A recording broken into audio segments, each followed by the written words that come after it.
Hello friends, welcome to the YouTube channel study record. Friends, आज हम discuss करने वाले हैं मॉडर्न हिस्ट्री के जो ऑब्जेक्टिव क्वेश्चंस की हमारी सीरीज चल रही थी उसका हम पार्ट 10 आज डिस्कस करेंगे, जिसमें हमारा टॉपिक चल रहा था 1857 की क्रांति। एंशिएंट हिस्ट्री और मेडाइवल हिस्ट्री के जो भी पॉसिबल ऑब्जेक्टिव क्वेश्चंस हो सकते हैं वो हम पढ़ चुके हैं। उनकी प्लेलिस्ट तैयार है, अब वहां जाकर उन वीडियोस को देख सकते हैं और डिस्क्रिप्शन बॉक्स में मैं उनकी लिंक भी प्रोवाइड कर दूंगा, तो आप वहां जाके भी उन वीडियोस को देख सकते हैं। और फ्रेंड्स, अगर आपने पहली बार चैनल विजिट किया, चैनल को सब्सक्राइब नहीं किया तो चैनल को सब्सक्राइब जरूर कर लीजिए। इस तरीके के बेल आइकन को जरूर हिट कर दें, जिससे मैं जो भी वीडियो अपलोड करूंगा तो उसका नोटिफिकेशन आप तक पहुंच जाएगा। और फ्रेंड्स, आप मुझे इंस्टा पे फॉलो कर सकते हैं स्टडी रिकॉर्ड के नाम से। इंस्टा पे मैं आपको current affairs, reasoning, GK,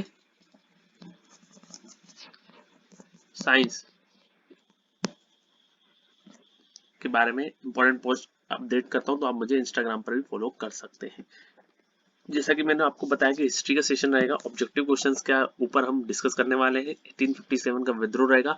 modern history के पार्ट हम आज डिस्कस कर रहे हैं और पार्ट रहेगा हमारा 10th। चलिए स्टार्ट करते हैं।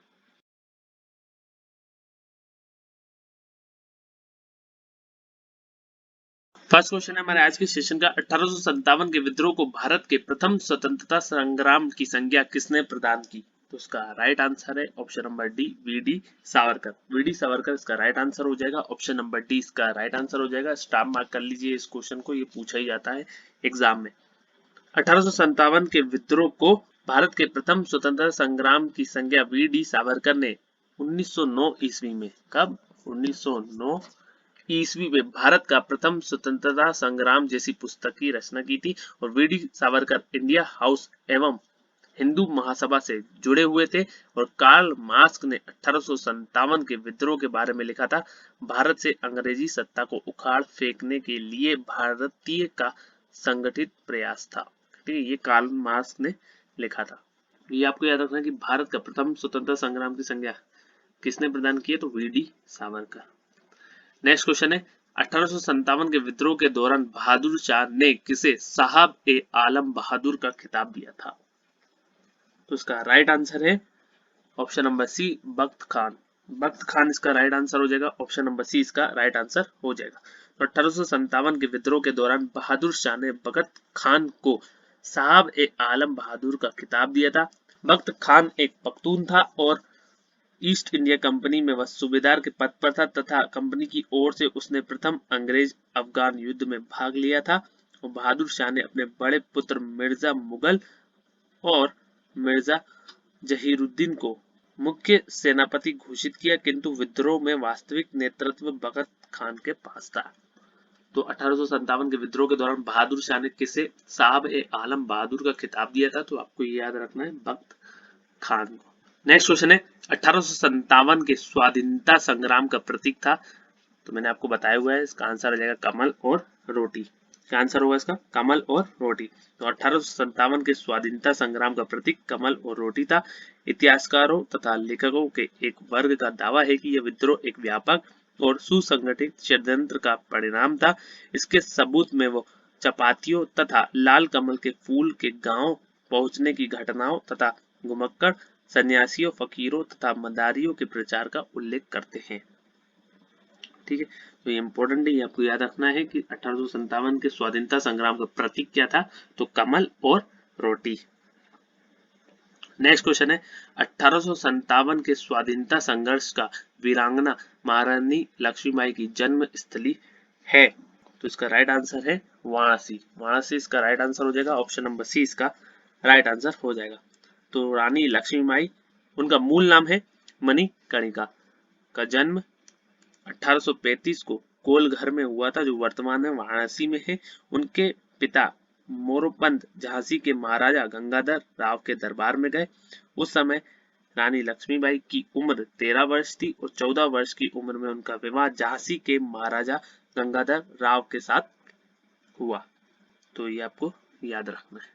तो 1857 के स्वाधीनता संघर्ष का वीरांगना महारानी लक्ष्मीबाई की जन्मस्थली है वाराणसी, ये आपको याद रखना है। नेक्स्ट क्वेश्चन है, 1857 के बरेली विद्रोह का नेता कौन था? तो इसका राइट आंसर है ऑप्शन नंबर सी, खान बहादुर।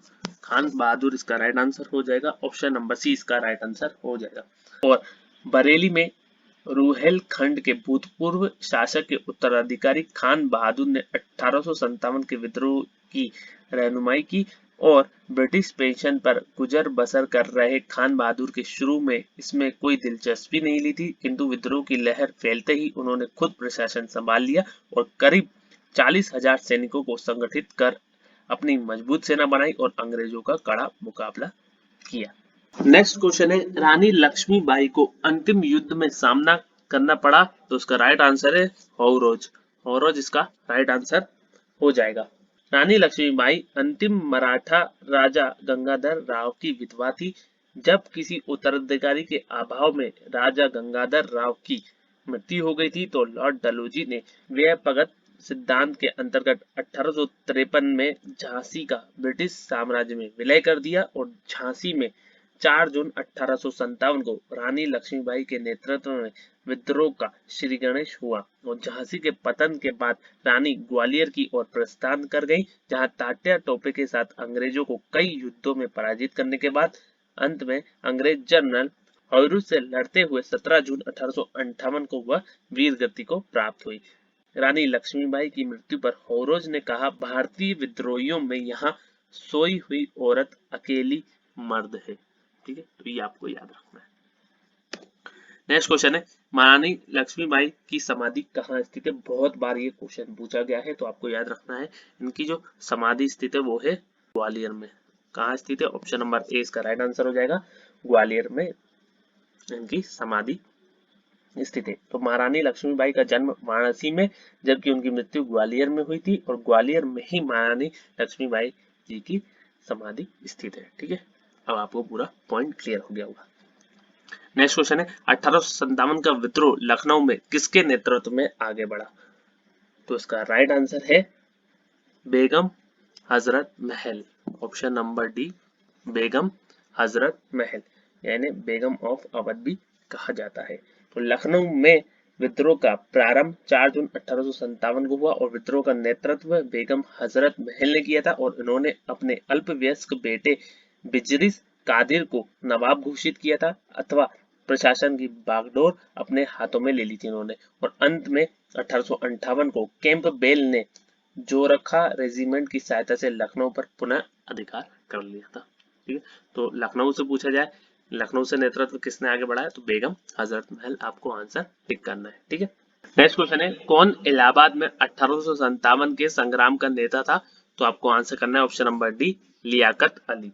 लियाकत अली इसका राइट आंसर हो जाएगा। लखनऊ में पूछा जाए तो बेगम हजरत महल और इलाहाबाद में पूछा जाए तो आपको आंसर करना है लियाकत अली। तो इलाहाबाद में 1857 के संग्राम में विद्रोहियों की कमान मौलवी लियाकत अली ने संभाला था और बाद में यहाँ के विद्रोह को जनरल नील ने समाप्त किया था।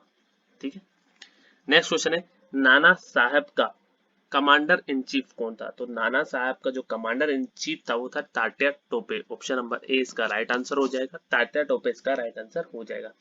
कानपुर में 1857 को नाना साहब को पेशवा मानकर स्वतंत्रता की घोषणा की गई और नाना साहब को सेनापति या commander in chief Tatya Tope से बहुत सहायता मिली थी। ठीक है, तो नाना साहब का कमांडर इन चीफ कौन था? तो तात्या टोपे था, ये आपको याद रखना है। नेक्स्ट क्वेश्चन, 1857 के संघर्ष में भाग लेने वाले सिपाहियों की सर्वाधिक संख्या थी? तो ये आपको पूछा जा सकता है क्वेश्चन, तो इसका आंसर आएगा अवध से। ऑप्शन नंबर ए, अवध से। तो 1857 के संघर्ष में भाग लेने वाले सिपाहियों की सर्वाधिक संख्या अवध से थी और वास्तव में उस समय अवध में शायद ही कोई ऐसा परिवार रहा हो जिसका कोई सदस्य सेना में ना रहा हो। केवल अवध से ही लगभग 75,000 सैनिक सेना में थे। कितने सैनिक? 75,000, 75,000 सैनिक। ठीक है, नेक्स्ट क्वेश्चन पूछा जाता है, कुंवर सिंह ने 1857 के विद्रोह का नेतृत्व किस प्रांत से किया था? तो कुंवर सिंह आपको याद रखना है, तो बिहार आपको आंसर मार्क करना है। कुंवर सिंह ने 1857 के विद्रोह का नेतृत्व बिहार से किया था, ये आपको याद रखना है, इंपॉर्टेंट है बहुत। ठीक है, नेक्स्ट क्वेश्चन है, कौन 1857 के विद्रोह में अंग्रेजों का सबसे कट्टर दुश्मन था? तो इसका राइट आंसर है मौलवी अहमदुल्ला शाह। मौलवी Ahmadullah Shah, option number A इसका राइट आंसर हो जाएगा। तो मौलवी अहमदुल्ला शाह ने फैजाबाद में 1857 के विद्रोह को अपना नेतृत्व प्रदान किया और ये अंग्रेजों के सबसे कट्टर दुश्मन थे और यह तमिलनाडु में अरकाट के रहने वाले थे, पर वह फैजाबाद में आकर बस गए थे और उन्होंने भारत के विभिन्न धर्मानुयायियों को आहन करते हुए कहा कि सारे लोग काफिर अंग्रेजों के विरुद्ध खड़े हो जाओ और उन्हें भारत से बाहर खदेड़ दो। इनके बारे में अंग्रेजों ने कहा है कि अदम्य साहस के गुणों से परिपूर्ण और दृढ़ संकल्प वाले व्यक्ति तथा विद्रोहियों में सर्वोत्तम सैनिक है। इनकी गिरफ्तारी के लिए ब्रिटिश सरकार ने 50,000 रुपए का इनाम रखा था। ठीक है, तो ये इंपॉर्टेंट है, तो ये आपको याद रखना है कि अंग्रेजों का सबसे कट्टर दुश्मन 1857 के विद्रोह में कौन रहा, तो मौलवी अहमदुल्ला शाह। नेक्स्ट क्वेश्चन है 1857 के विद्रोह को किस उर्दू कवि ने देखा था। ठीक है, तो इसका राइट आंसर है ऑप्शन नंबर बी, गालिब। ठीक है, मिर्जा गालिब। तो ये पूछा जाएगा कि 1857 के विद्रोह को स्वयं अपनी आंखों से किस उर्दू कवि ने देखा था, तो मिर्जा गालिब आपको आंसर टिक करना है। नेक्स्ट क्वेश्चन है सुप्रसिद्ध उर्दू शायर मिर्जा गालिब का मूल निवास था, तो इसका राइट आंसर है option number B, Agra. Agra इसका राइट आंसर हो जाएगा। तो उर्दू शायर मिर्जा गालिब का जन्म 1796 को आगरा में हुआ और उनकी मृत्यु 1869 को दिल्ली में हुई थी। तो ठीक है, तो इन्होंने अपनी आंखों से 1857 के विद्रोह को देखा था। ये पूछा जा सकता है कि उर्दू कवि जिसने अपनी आंखों के द्वारा 1857 के विद्रोह को देखा, तो आपको आंसर करना है मिर्जा गालिब। और ये कहाँ के रहने वाले थे, आगरा के। ठीक है, आई होप फ्रेंड्स आप सभी को ये वीडियो पसंद आया होगा। अगर फ्रेंड्स आपको ये वीडियो पसंद आया तो लाइक जरूर करें, शेयर करें अपने फ्रेंड्स के साथ, और स्टडी से रिलेटेड कोई भी व्हाट्सएप ग्रुप हो तो उस ग्रुप में आप इस वीडियो को जरूर शेयर कर दीजिए। और फ्रेंड्स अगर आपने अभी तक चैनल को सब्सक्राइब नहीं किया है तो चैनल को आप सब्सक्राइब जरूर कर लीजिए और इस तरीके के बेल आइकन को जरूर हिट कर दें, जिससे मैं जो भी वीडियो अपलोड करूंगा तो उसका नोटिफिकेशन आप तक पहुंच जाएगा। और फ्रेंड्स आपको वीडियो कैसा लगा ये आप मुझे कमेंट बॉक्स में कमेंट करके बताएंगे। अगर वीडियो अच्छा लगा हो तो आप एक लाइक जरूर कर दीजिए, जिससे मुझे मोटिवेशन मिलता है। Thank you friends for watching, have a nice day, thank you.